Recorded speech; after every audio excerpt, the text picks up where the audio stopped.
ஆமாம் சார், ஒன்றுமே இல்லை அந்த ஒரு ஆள் முக்கியமான ஆளாக மாறான் சார். அதான் ப்ரோ. என்ன ப்ரோ பண்ணா ஏன் பண்ணுறேன்னு கேட்குறீங்க ப்ரோ? பண்ணனா ஏன் பண்ணலன்னு கேட்குறீங்க ப்ரோ? நான் என்ன பண்ணிட்டேன் ப்ரோ சொல்லுங்கள் ப்ரோ. ப்ரோ இதுக்கு முன்னாடி யோசிச்சு பாருங்கள் ப்ரோ, லிஸ்ட்லாம் எழுதி போட்டு நீங்கள் தான் எல்லோரும் சாட்சி இல்லை. சரியாக தெரிஞ்சால் நல்லா யூஸ் பண்ண முடியும் என்ன அப்படின்னு சொல்லியிருந்தேன். ஏஸ்ன்றதுக்கு வந்து என்ன அர்த்தம்? இந்த படத்தோட கதையை பற்றி நீங்கள் எதுவுமே சொல்லலை. என்ன இந்த படத்து மூலமாக என்ன சொல்கிறீங்க? நான் சொல்லணுமா? கதையின் மூலமாக ஒன்றும் மெசேஜ்லாம் சொல்லலை சார் இந்த படத்தில். இந்த படம் ஒரு என்டர்டெயின்மெண்ட், கமர்ஷியலுங்கிறத வந்து எல்லா படமும் கமர்ஷியலுக்காக தான் பண்ணுறோம். பட் இது வந்து பியூர் என்டர்டெயின்மெண்ட். ஸோ எனக்கு பேசிக்காக வந்து ஒரு கதையை சொல்கிறதுக்காக படம் எடுக்கலை. நம்ம அந்த படத்தில் வந்து அந்த படம் எடுக்கிறதுக்காக ஒரு கதையை வந்துட்டு யூஸ் பண்ணிக்கிறோம். அப்படி தான் நான் வந்து படத்தை பார்க்குறேன். ஸோ ஏஸ் வந்து பியூர்லி என்டர்டெயின்மெண்ட் சார். நீங்கள் உள்ள கதை இருக்குது, நல்லாயிருக்கும். என்ன கதை அப்படின்னு சொல்கிறேன், எந்த மெசேஜும் நான் சொல்லலை சார். அது வந்து ஃபுல்லி என்டர்டெயின்மெண்ட். வந்த உடனே எல்லா கைண்ட் ஆஃப் எமோஷன்ஸும் எமோஷ்னல்ஸாக இருக்கும். நல்லா கொஞ்சம் ஜாலியாக போகும். Action. It's a pure entertainer sir. Vijay Savi sir, இதுக்கு முன்னால் சூப்பர் டூப்பர் ஹிட் படம் மகாராஜா பண்ணியிருக்கீங்க. கலெக்ஷனும் 100 கோடிக்கு மேலே, தரம் வயசும் அவ்வளோ பெரிய இது. அந்த படத்துக்கு அப்புறம் இந்த படம் வருது, எப்படி இருக்கு? நடுவில் விடுதலை பாகம் 2 வந்ததே சார். என்ன சார் நீங்கள் எவ்வளோ பெரிய படம் சார் அது? மன்னிச்சுக்கோங்க சார். நான் நடித்து நான் ரொம்ப பெருமைப்படுற படம் சார். எனக்கு வந்து ஓகே சார், சார் ஒர்க் பண்ணதாக இருக்கட்டும், விடுதலை 2ஆக இருக்கட்டும், அதெல்லாம் வந்து என்றைக்காவது இப்போ வாழ்நாளில் கிடைக்கிற பாக்கியம் சில படங்கள் வந்து. ஸோ அதனால் அது எப்படி ரொம்ப நன்றி சொல்லுங்கள் சார். ஓகே சார், இந்த 2 வெற்றி படத்துக்கு அப்புறம் வரக்கூடிய படம் எப்படி இருக்குது மனநிலை சார்? இது ஒரு நல்ல ஒரு கமர்ஷியல் என்டர்டெய்னர் சார். இந்த படம் ஜாலியாக இருக்கும், வந்து சிரிச்சிட்டே இருக்கலாம். ஆக்ஷன் இருக்குது, ரொமான்ஸ் இருக்குது. இது எல்லா நாளும் போல் எல்லா நாளும் சாதாரணமாக தொடங்குறதில்ல. சில நாள் உங்கள் மேலே ஏதாவது ஒரு சேலஞ்சை வைக்கும். அது அந்த மாதிரி ஒருத்தருக்கு திடீர்னு ஒரு நாள் வந்து ஏதோ ஒரு சேலஞ்சை வச்சு அவனை திருப்பி போடுது. சில சமயம் பொறுத்து போயிடுவோம். சில சமயம் நமக்கு பொங்கி எழணும்னு தோணும். சரி ஓகே, எவ்வளோ நாள்லாம் பொறுத்து பொங்கி எழலான்னு தோணும். அது அந்த மாதிரி எவனோ ஒருத்தனுடைய ஒரு ரியாக்ஷன் கூட வச்சுக்கோங்களேன். அதுக்கப்புறம் நடக்கிறது தான் கதை. அது அவ்வளோதான் சார். ஸோ எனக்கு ஏஸ் வரதில் ரொம்ப சந்தோஷம் sir. Thank you sir. Vijay Sethupathi sir, சரிங்க. எப்படி இருக்கீங்க? நல்லா இருக்கீங்களா? நல்லா இருக்கு, நல்லா இருக்கு சார். இங்கே பேசுகிறப்போ சொன்னீங்க படத்தை ரிலேட்டட் தான் கேள்வி. எனக்கு சில பேரை பார்த்தா வந்து ரொம்ப பிடிக்கும், சில பேரை பார்த்தா ஏன்னே தெரியாது, நல்லவங்கள கூட அவங்க இருக்கலாம், பிடிக்காது அப்படின்னீங்க. நிச்சயமாக நிஜத்தில் அதை சொல்ல மாட்டீங்க இங்கே யாரை பிடிக்காதுங்கிறத. ஆனால் இந்த படத்தில் உங்களுக்கு யாரை பிடிக்கல கேரக்டராக? இந்த படத்தில் உங்கள் கூட நடித்த கேரக்டராக யாரை பிடிக்கல? எதுக்கு இது கதை சார்? இப்போ நான் ஒரு கவிதை சொன்னேன் சார், ரூமி அவர்களுடைய கவிதை சொன்ன மாதிரி. அதாவது suppose if there is no villain, ஹீரோவுக்கு ஹீரோ யாருன்னு தெரியாது சார். அதனால் வந்து அவரை பிடிக்கலன்னு எப்படி சொல்கிறதுனா, அவினாஷியோ நம்ம ரொமான்டிக் வில்லனையோ எப்படி பிடிக்கலன்னு எப்படி சொல்கிறது? அதனால் வந்து அவர்கள் இருக்கிறது தான் கதையை நகர்த்திட்டு போகுது. நம்ம வாழ்க்கையில் அதானே சார், பிரச்சனைகள் தானே சார் வாழ்க்கை நகர்த்துது. அதுக்கு ஸோ அதனால் பிடிக்கலன்னு அப்படி யாரும் இல்லை சார். அது மாதிரி உங்கள் 2 பேருக்குமே டேரக்டருக்கும் உங்களுக்குமான கேள்வி இது சார். இந்த ஏஸுங்கிறது சீட்டாட்டத்தில் ரொம்ப முக்கியத்துவம் வாய்ந்த காடும் இதுதான், ஆனால் ஒன்றுமே இல்லாத காடும் இதுதான். படத்தில் அந்த மாதிரி கேரக்டராக நீங்கள் எடுத்திருக்கீங்க. ஆமாம் சார், ஒன்றுமே இல்லை அந்த ஒரு ஆள் முக்கியமான ஆளாக மாறான் சார். டைரக்ட் சார் கேட்கல சார், ஒரு நிமிஷம் சார். ஆமாம் சார், அவர் பதிலாக தான் சார். ஏன்னா அவர் கதாபாத்திரம் அவர் எழுந்து தான் நான் நடிச்சிருக்கேன். அதனால் வந்து இதுதான் சார். சார், இந்த படத்தினுடைய கதைக்கெல்லாம் வந்து மலேசியாவில் நடக்குது. மலேசியாவில் எடுக்கணும்னு எடுத்துருக்கீங்களா இல்லை கதையை அங்கே தான் இயங்குதா? இல்லை சார், இது வந்து ஒரு ஃபாரின் கண்ட்ரியில் நடக்கணும் அப்படின்னு விஷயம். இப்போ மலேசியாவில் ஏன் நடக்குது அப்படின்னு கேட்டிங்கன்னா, மலேசியாவில் தான் நம்ம தமிழர்கள் இருக்காங்க. ஸோ ரிலேட் பண்ணுற மாதிரி இருக்கிறோன்னா, இப்போ தாய்லாண்டில் போனோன்னா அங்கே தமிழ் மக்கள் வாழ்கிற மக்கள் கிடையாது, ரொம்ப இதுவாக கிடையாது, அங்கேயே இருக்கிற மக்கள். ஸோ நம்ம தமிழ் ஆளுங்க வாழ்கிற நாடுன்னு பார்த்திங்கன்னா மலேசியா இல்லைன்னா சிங்கப்பூர். ஸோ அந்த மாதிரியான ஒரு ஊரில் இந்த கதை நடக்கணும் அப்படின்னு சொல்லி டிசைட் பண்ணோம். அதனால் மலேசியா பெட்டராக இருந்ததுன்னு அதை பண்ணோம் சார். ஹீரோ ஏன் சார் இதனுடைய அடையாளத்தெல்லாம் அழைச்சிட்டு போகிறாரு? அடையாளத்தை அழிச்சிட்டு போகிறாரா? அதுதான் சார் இந்த படத்தில் சொல்கிறோம். எதுக்கு அடையாளத்தை அழிச்சிட்டு போகல சார். இந்த பழைய அடையாளம் வேணால், நம்ம வந்து அடையாளத்தை அழிக்கலை, நம்ம வேறு அடையாளத்தில் இருக்கலான்ட்டு இந்த ஊருக்கு வர்றாரு சார் அவர். அந்த படத்துக்கு பப்ளு எப்படி சார் தேர்ந்தெடுத்தீங்க? ஹீரோ சொல்லி தேர்ந்தெடுத்தீங்களா இல்லை நீங்களாவே தேர்ந்தெடுத்தீங்க? இல்லை, நானாகவே தான் சார் தேர்ந்தெடுத்தேன். சேது வாழ்த்துக்கள். ரொம்ப நல்லா இருக்கு பார்க்கறதுக்கு. நன்றி சார், நன்றி சார். அண்ட் உங்களுடைய ஃபிட்னஸ் வந்து ரொம்ப இம்ப்ரூவ் ஆயிருக்கு. அவர் வந்து சொல்லும் போதும் சொன்னார் ரொம்ப டிசிப்ளின்டாக வந்து ஒர்க் அவுட் பண்ணீங்கன்னு. டிப்ஸ் ஷேர் பண்ணுவீங்களா ப்ளீஸ்? வெயிட் லாஸுக்கு ஃபிட்னஸுக்கு என்னென்ன பண்ணீங்க அப்படிங்கிறத பற்றி கொஞ்சம் டீட்டெயிலாக சொல்லுங்களேன் சார். சார் ஆக்சுவலாக ஒர்க் அவுட் பண்ணேன் சார்.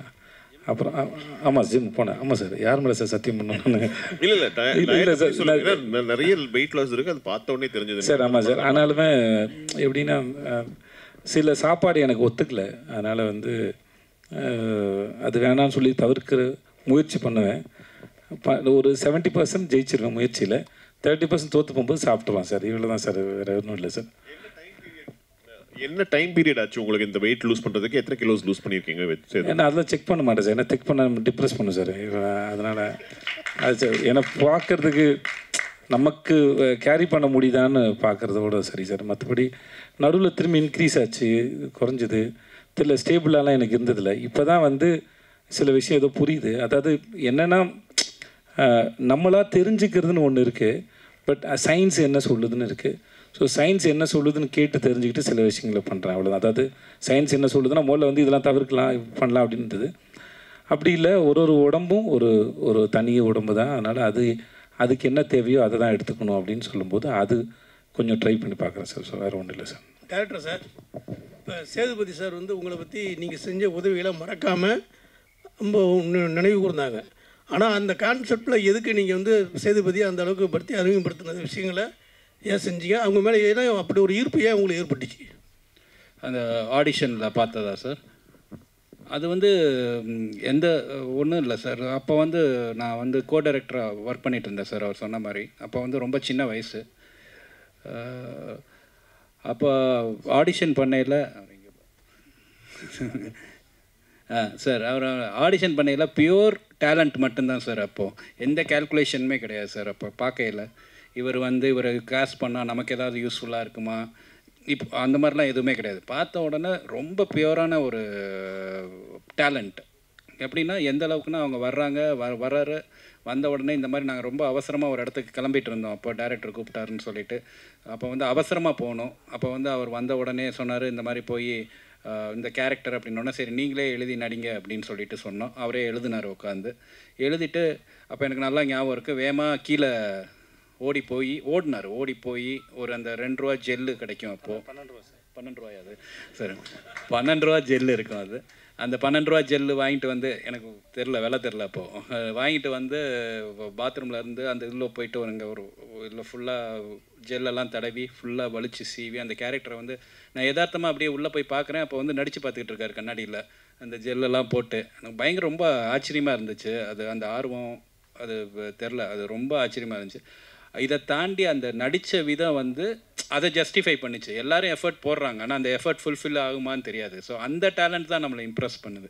ஸோ ஒவ்வொரு தடவையும் வந்து நான் செட்டில் நீங்கள் நடிக்கையில்னு நினைக்கிறேன். அப்போ நடிக்கையில் வந்து ஃபஸ்ட் டைம் ஆர்டிஸ்ட்டு எந்த இது யாரும் வந்து பண்ண தேவையில்லை. அப்போ யூனிட்டில் எல்லோரும் வந்துட்டு கை தட்டுறாங்க அந்த இடத்துல ஒரு சீன் நடிக்கையில்.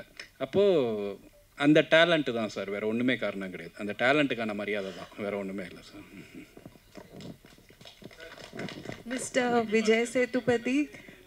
சொல்லுங்க sir. Yeah. Love the trailer and it looks fantastic. I can't wait to watch the film. You've done a great job. Just wanted to check something besides the film. Did you guys explore Malaysia and how is it? And also what are your other travel destinations? Do you get time with your busy schedule? Do you go to some countries when you take out time for your vacations? Mr. Vijay, yes. Malaysia ரொம்ப அழகான நாடுங்க, ரொம்ப அழகான நாடு. நாங்கள் ஈப்போன்னு ஒரு இடத்துல போய் இறங்கினோம். அந்த இது ரிட்டையர்மெண்ட் சிட்டி மாதிரி இருந்தது. அது ரொம்ப அமைதியாக இருந்தது. ஒரு நாள் வந்து என்னடா ஊரே இவ்வளோ அமைதியாக இருக்கே, இந்த ஹெட் மாஸ்டர் கிளாஸ்க்குள்ளே வந்தாருங்க, அந்த மாதிரி அமைதியாக இருந்தது ஊரே.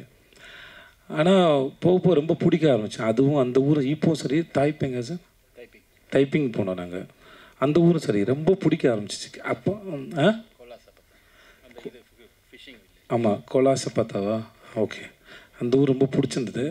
அண்ட் மக்கள்லாம் ரொம்ப அன்பாக இருந்தாங்க. அப்புறம் நம்ம மனிதர்கள், நம்ம மொழி பேசக்கூடிய நம்முடைய மக்களை நிறைய பேர் பார்க்கும்போது இன்னும் வந்து ஒரு வெளிநாட்டில் இருக்க ஒரு ஃபீலே இருக்காது. ஆல்மோஸ்ட் அது அவ்வளோ பிடிச்சிருந்த. அப்புறம் சைனீஸ் ஒரு மார்க்கெட்லாம் போனோம். நாங்கள் நிறைய ரோட்லலாம் ஷூட் பண்ணியிருக்கோம். யாரும் எதுவும் எந்த போஸும் பண்ணதில்லை, யாரும் தொந்தரவு நினச்சதில்லை. இந்த கோலசை பத்தா அப்படிங்கிற இதுலேருந்து அவங்க அது ஒரு சின்ன மீன் கிராமம் மாதிரி, மீனவர்களுடைய கிராமம் மாதிரி.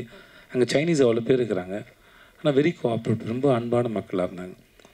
இந்த படத்துக்கு நாங்கள் அப்புறம் கேலில் கொஞ்சம் ஷூட் பண்ணோம். பட் ஆனால் எனக்கு இந்த ஈப்போலையும் தைப்பேங்லையும் ஷூட் பண்ணது ரொம்ப பிடிச்சது. கேல் பிடிச்சிருந்தது, பட் இது ரெண்டும் ரொம்ப பிடிச்சிருந்தது எனக்கு. ஸோ மற்றபடி நான் ஜென்ரலாக அவ்வளோவா ட்ராவல் பண்ணக்கூடிய ஆள் இல்லை.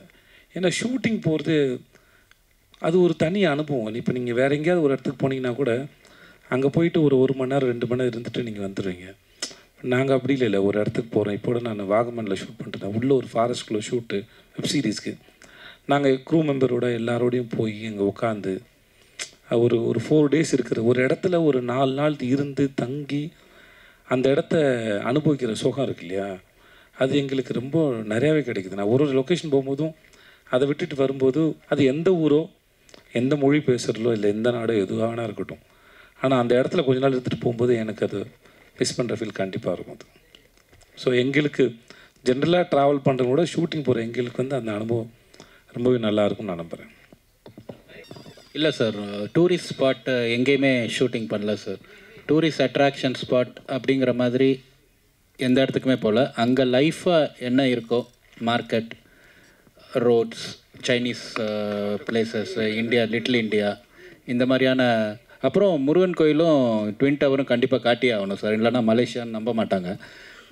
ஸோ அதனால் அது 2 மட்டும் டூரிஸ்ட் அட்ராக்டிவ் பிளேஸ் மாதிரி இருக்கும். மற்றபடி அது வந்து எல்லா பிளேசஸுமே வந்து நார்மலாக அங்கே வாழ்கிற மக்கள் போகிற வர்ற பிளேசஸ் தான் சார் ஷூட் பண்ணோம். அந்த மாதிரி டைரக்டர் சார் கேட்டேன், லக்கி பாஸ்கர் மாதிரியே தீம்லாம் இருக்குது. ஸோ அதை பேஸ்டாக எதுவும் ஸ்டோரி இருக்குமா? இல்லை சார், லக்கி பாஸ்கருக்கு இதுக்கு எந்த சம்மந்தமே கிடையாது சார். லக்கி பாஸ்கர் வந்து சரி ஒரு அந்த மாதிரியான ஒரு ஆஸ்பெக்டில் பார்த்தீங்கன்னா அதில் ஒரு மாதிரி க்ளோஸ்லி ரிலேட்டடாக இருக்கும் சார். பட் தீமாக பார்த்தீங்கன்னா அதுக்கு இருக்கும் இந்த ஒன்றும் சம்மந்தம் இல்லை சார் லக்கி பாஸ்கருக்கு. ஹீரோயின் மேம்கிட்ட கேட்கணும். அதான் நீங்கள் வரப்போ தமிழே தெரியாதுன்னு வந்து டைரக்டர் சார் சொன்னார். நீங்கள் ஆனால் அவ்வளோ அழகாக தமிழ் பேசுனீங்க. படத்தில் வந்து தான் தமிழ் லேர்ன் பண்ணிக்கிட்டீங்களா இல்லை முன்னாடியே தமிழ் தெரியுமா? இல்லை படத்தை ஷூட் பண்ணும்போது I think I got a little more practice. நீங்கள் பாருங்கள், இப்போ 30% தமிழ் தான், everything else is Tanglish. But like I was saying, shoot timing la ellarum romba support kuduthirukanga. ADs ellarum ukandettu everyone has 100 different things to do, but everyone from Vijay sir, Aru sir, everyone sat with me. Konjam sila samayam oru new language la we don't know where to put the pauses, emphasis enga varano theriyadu. So அந்த சின்ன சின்ன விஷயத்தில் எல்லோரும் ரொம்ப support கொடுத்துருக்காங்க. So இப்போ I've got 30% because of Ace. Hopefully going forward maybe 50-60% one day. இல்லை first படம் விஜய் அண்ணாவோட எப்படி ஃபீல் பண்ணீங்க, அதை பற்றி கொஞ்சம் ஷேர் பண்ணுங்கள். அப்புறம் வந்துட்டு தமிழில் வந்து அடுத்து உங்களுக்கு லைனப்பில் எவ்வளோ படம் இருக்குது? ஏன்னா நீங்கள் நிறைய பேர் சொன்னாங்க நிறையா படம் உங்களுக்கு வரிசையாக இருக்குது அப்படின்னு சொல்லி. ஸோ அதை பர்டிகுலராக கேட்கணும். ஸோ உங்கள் முதல் question, working with Vijay sir was amazing. I have always admired his work and ஒரு audience மெம்பரான what we see, obviously that I have always had great admiration for, but in the shooting process I got to see a little bit of how sir approaches a character, how he uses improvisations. ஒரு லைனில் எப்படி சொல்லணும், எப்படி அது breakup பண்ணிட்டா அது meaning கொஞ்சம் change ஆகிடும், how you can get all those smaller nuances. So as an artist it was like ஒரு மாஸ்டர் கிளாஸ் மாதிரி. ரொம்ப நல்லா இருந்தது. I've learned a lot. இப்போது தமிழ் இண்டஸ்ட்ரியில் my next film is Madrasi. Vijay sir, இந்த படத்துக்காக நீங்கள் என்ன ஹோம் ஒர்க் பண்ணீங்க? கார்ட்ஸ் ஏதாவது ரியல் லைஃப்பில் விளையாடுவீங்களா? சொல்லுங்கள். ரம்மி விளையாடுவேன். மற்றபடி அங்கே இருக்க கார்ட்ஸ் எனக்கு அது விளையாட தெரியாது. எனக்கு தெரியாது. தெரியல, ரம்மி டெய்லி விளையாண்டு ப்ராக்டிஸ் பண்ணி. மியூசிக் டைரக்டர் சார் இங்கே யார்? நாகராஜா? இந்த மாதிரிலாம் கேள்வி ஒன்றால் மட்டும் தான்டா கேட்க முடியும். இல்லைடா, அது ஆக்சுவலாக அந்த சீனில் அது வச்சோன்னே என்ன மாதிரியா இருக்குன்னு கேட்டோன்னே அது யோகி பாபு சார் கொடுத்த கமெண்ட். அவரையும் சொன்னார், சிவாவையும் சொன்னார், இன்னொரு ஹீரோயும் சேர்த்து சொன்னார். அது படத்தில் இருக்குன்னு இருக்கா அப்படி சொன்னார். இல்லை இவர் மாதிரி இருக்குல்ல அவர் மாதிரி இருக்குன்னு சொன்னாப்புல. ஸோ அது 3 பேர் சொன்னாரா? 3 பேர் சொன்னார். அவர் ஒரு டைமிங் தான், அது வேறு ஒன்றும் இல்லை. ஓகே தானே? வேறு ஏதாவது கேள்வி இருக்கா மிஸ்டர்? சார் மியூசிக் டைரக்டர் வேறு எதிர்பார்க்குறாரு அவர். சார் ஒரு நிமிஷம் இருங்களேன் ஐயா, நாகராஜ் கேள்வி கேட்டிருக்கான்.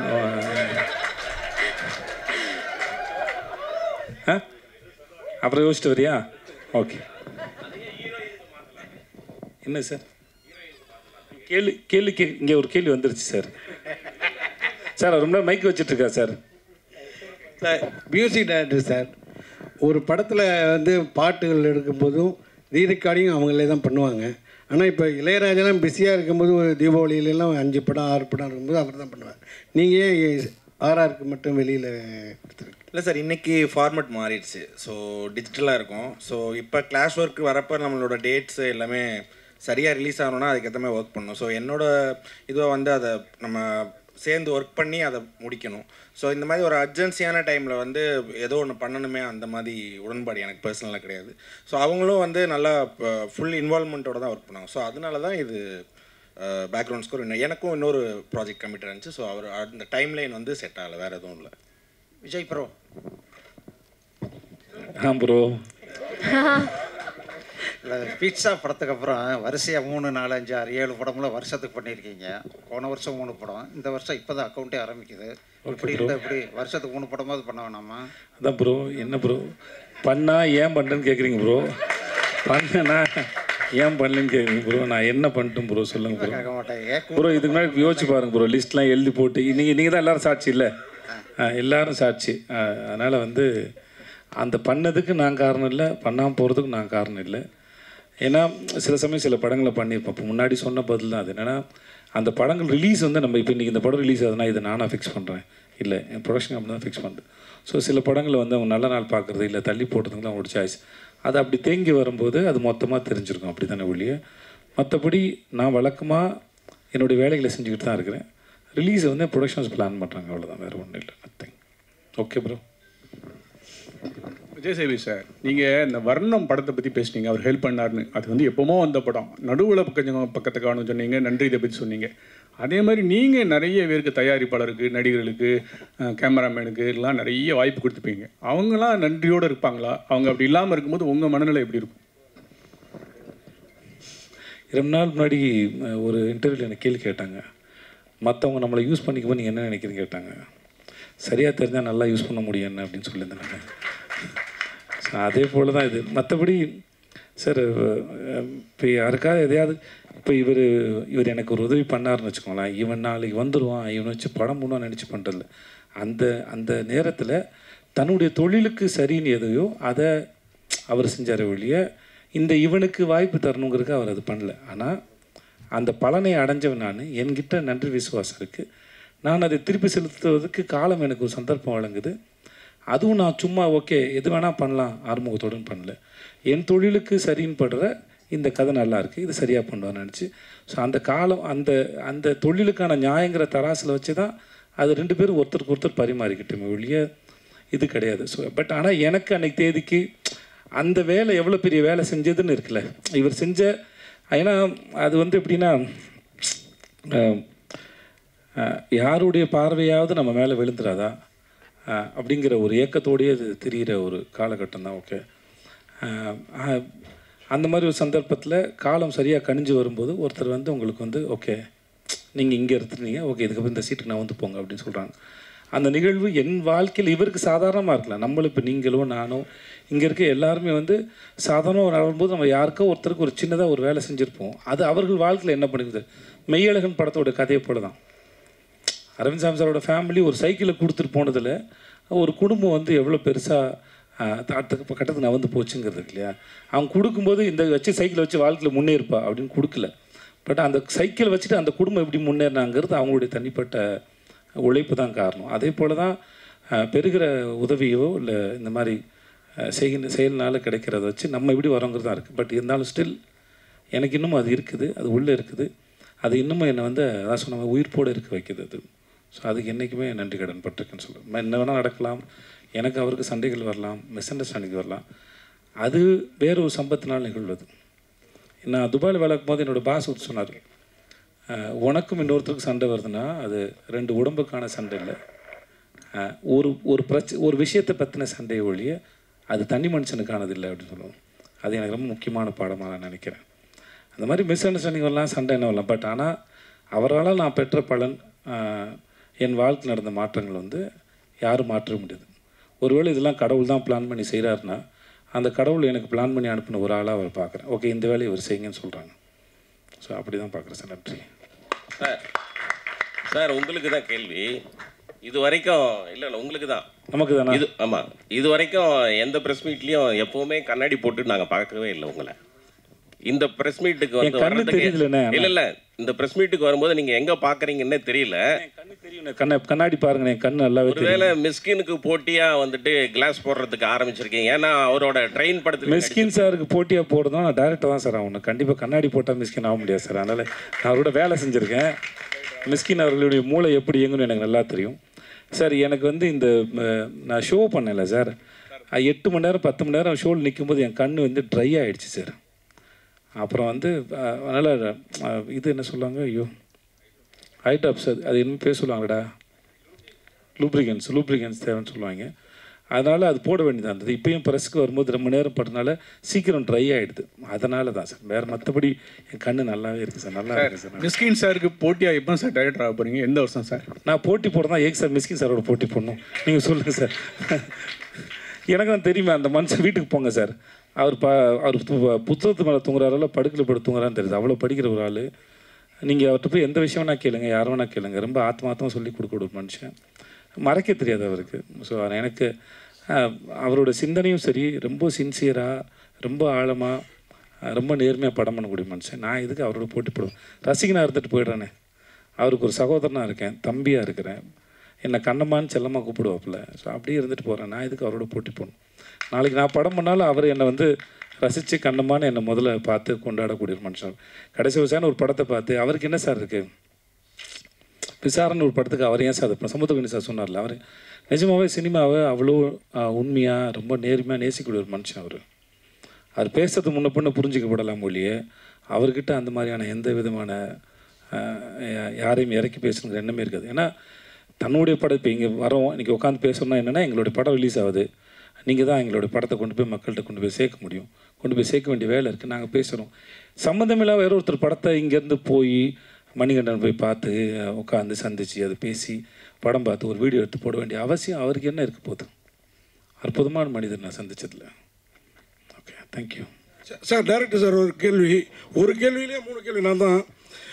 என்னென்னா, ஃபஸ்ட்டு இந்த உங்கள் பாட்டு உருகுது பாட்டு ஒரு 75 லட்சத்தை தாண்டி போயிட்டுருக்குது. அது மியூசிக் டைரக்டரில் பக்கத்தில் உட்காந்து நீங்கள் வேலை, அவர் பிரமாதமான மியூசிக் டைரக்டர், அது விஜய் சேதுபதி சாரே சொன்னார். ஆனால் நீங்கள் உட்காந்து வேலை வாங்கினதுனால தான் அப்படியா? படத்துலேயும் வேறு பாட்டு அதிகம் இல்லைன்னு சொன்னீங்க. அது ஒரு கேள்வி. அடுத்தது, ஒரு படத்தில் வில்லன் நல்லா இருந்தால் தான் ஹீரோ டெப்த்தாக காமிக்க முடியும் அப்படி. அதனால தான் அவினாஷும் பப்ளும் தேடி பிடிச்சி போட்டிருக்கீங்களா? அது ஒரு கேள்வி. இது எல்லாத்துக்கும் மேலே 10 அசிஸ்டண்ட்டை மேடையில் நிறுத்துனீங்க. இப்போல்லாம் 4 அசிஸ்டண்ட் வச்சுருந்தாலே 2 லேடி அசிஸ்டண்ட் வச்சுக்கிறாங்க நம்ம டைரக்டருங்க. நீங்கள் ஏன் பெண்களுக்கு முக்கியத்துவம் கொடுக்கலையா? திரும்பி நீங்கள் தான் ப்ரொடியூசரும் கூட. 3 கேள்விக்கும் பதில் சொல்லுங்கள். நன்றி சார். மியூசிக் டைரக்டர் வந்து இந்த பாட்டு வந்து ஒரு 4 எத்தனை பாட்டு போட்டோம் இதுக்கு? நிறையா பாட்டு போட்டோம் சார். இது எப்படின்னா, இந்த பாட்டு உருகுது பாட்டு வந்து ஃபஸ்ட்டு போடவே இல்லை சார். ஒரு பாட்டு போட்டு எடுத்துகிட்டு போய் மலேசியாவில் வந்து அந்த பாட்டுக்கு ஷூட் பண்ணோம் சார். அந்த மாண்டாஜ் சாங் தான் ஃபுல்லாக. அந்த பாட்டு போட்டுக்கிட்டு இருக்கையில் இன்னொரு பாட்டு கையில் இருந்தது சார். அப்போ அவங்க டான்ஸ் கொரியோகிராஃபர் வந்து லீலாவத்தின்னு அவங்க வந்திருந்தாங்க. அவங்களுக்கே கன்ஃபியூஷனாக இருக்கும் நமக்கு எந்த பாட்டு போட்டோன்னு. அதுக்கப்புறம் அந்த மாண்டாஜை எடுத்துகிட்டு வந்து இங்கே போட்டு காட்டி அதுக்கப்புறம் கம்போஸ் பண்ணி அதை இது எழுதின சாங் தான் சார் உருகுது. ஸோ அது அவர் பண்ணது தான். ஆனால் நான் கொஞ்சம் ஸோ இந்த மாதிரி தான் அதோட ப்ராசஸ். ஸோ அது ஒன்று. ரெண்டாவது என்ன சார் சொன்னீங்க?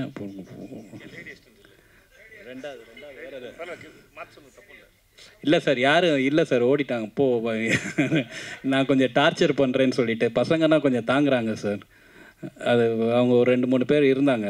அதுக்கப்புறம் அவங்க ரொம்ப நான் ரொம்ப வேலை வாங்குறேன், ரொம்ப இது பண்ணுறேன்னு சொல்லிட்டு போயிட்டாங்க சார். படம் தான், வேறு எந்த சார்.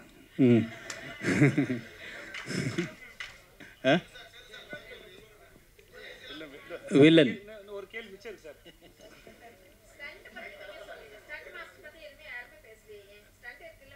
ஆமாம், அதான் நீங்கள் தப்பு தான் வேணும். இதை ஸ்டண்ட் மாஸ்டர் வந்து ஒரு மாஸ்டர் வந்து மலேசியா டீம் வந்து ரிக்கி மாஸ்டர்னு சொல்லிட்டு அவங்க வந்து மலேசியன் டீமு. இன்னொரு மாஸ்டர் வந்து ஜேம்ஸ்ன்னு சொல்லி அவங்க ஒரு சைனீஸ் ஸ்டண்ட் மாஸ்டர். இன்னொன்று வந்து தினேஷ் உப்ராயன், அவர் தான் ஃபைனல் கிளைமேக்ஸ் ஃபைட்டு பண்ணார். நான் உண்மையிலே சொல்லியிருந்துருக்கணும், ரொம்ப மை பேட், என்னோடய தப்பு தான். ஏன்னா அந்த ஃபைட்டு வந்து தினேஷ் பண்ண ஃபைட்டு வந்து ரொம்ப எக்ஸ்ட்ராடினரி கொரியோகிராஃபி. இன்னொன்று வந்து நம்ம இவர் டான் அசோக் மாஸ்டர் ஒரு ஃபைட் பண்ணார். ஸோ அதான் தப்பு தான். நான் அந்த இப்போ சொல்லிட்டாங்கன்னு நினைக்கிறேன் ma'am. Thank you so much. And மீண்டும் ப்ரெஸ் அண்ட் மீடியா நண்பர்கள் எல்லாருக்குமே ஒரு பெரிய நன்றி. காஸ்ட் அண்ட் குரூக்கு ஒரு பெரிய சார். எல்லா இடத்துலையும் சார், எல்லா இடத்துலையும் சார். இல்லை சார், நான் அங்கேயும் இல்லைன்னு சொன்னேன், எங்கேயுமே இல்லை சார். இல்லை சார், ஓகே, எங்கேயுமே சார். எப்பவுமே பொதுமக்கள் வந்து சார் அவங்களுக்கு மூல தேவையில்லை சார், வந்து நம்மளோட ஃபோட்டோ எடுத்து நம்மளை சந்திக்கணும். நம்மளை சந்திக்க வர்றது பேரன்பு தானே சார், அதை ரிசீவ் பண்ணுறதுல ஒன்றும் இல்லை சார். அதனால் எப்பவுமே அது சந்தோஷம் தான் சார். ஏன்னா இல்லை சார், மலேசியாவிலன்னு சொன்னால் மலேசியாவில் பண்ண படத்தை பற்றி பேசிகிட்டு இருக்கோம் சார். நல்லா சொல்கிறேன் சார், வேறு ஒன்று. ஏன்னா மலேசியா பற்றி அவங்க கேட்டாங்க சார், அதனால் அதை பற்றி சொன்னேன் சார்.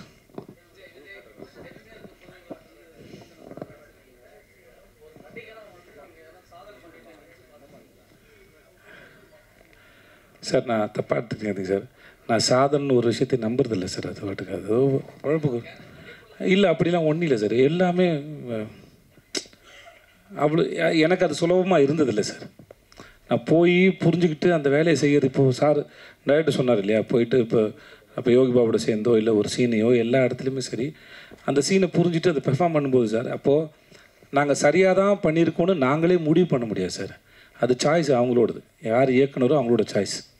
இப்போ நல்லா இருக்குன்னு நம்ம நினைக்கிறோன்னு வச்சுக்கோங்களேன், டைரக்டர் ஒன் மோர் சொன்னால் பேசாமல் போய் ஒன் மோர் பண்ணுறது தான் என் வேலை. புரியுதுங்களா? அப்போ நான் என்னுடைய வேலையை நானே ஜட்ஜ் பண்ண முடியாது, நானே தீர்மானிக்க முடியாது. நல்லா இருக்குது, இதை வச்சுக்கோங்கன்னு கூட சொல்ல முடியாது. அதனால் நான் எப்படி நம்புறது, நான் எதையாவது சிறப்பாக பண்ணிட்டேன். ஸோ அது என்கிட்ட இல்லை. அப்புறம் இவர் சூஸ் பண்ணி ஒரு விஷயம் ஓகே சொல்கிறாங்க, என்னுடைய இயக்குனர் யார் வேணா இருக்கட்டும். அதுக்கப்புறம் அது நீங்களும் மக்களும் பார்த்து தான் நல்லா இருக்குன்னு சர்டிஃபிகேட் தரீங்க. அப்போ உங்கள்கிட்ட வந்து சேர்கிற வரைக்குமே வந்து நம்ம சரியாக தான் பண்ணியிருக்குமோ தெரியாத பொழுது நாங்கள் எப்படி முடிவு எடுக்கிறது சாதனை. ஸோ அதனால் எனக்கு அது இப்படி ஒன்றும் தெரியல. I'm sorry. Okay, thank you sir. அதை வந்து அதை எப்படி நீங்கள் முடிவு பண்ணல, அதே மாதிரி மக்கள் முடிவு பண்ணிட்டு நான் என்ன பண்ணேங்கிறத நானே சொல்லிக்கிறது செல்ஃப் எடுப்பா சார். வேணாம் சார் அது. தேங்க்யூ சார், நன்றி. வந்திருந்தவங்க அத்தனை பேருக்கு ரொம்ப ரொம்ப நன்றி. Thank you so much. தேங்க்யூ.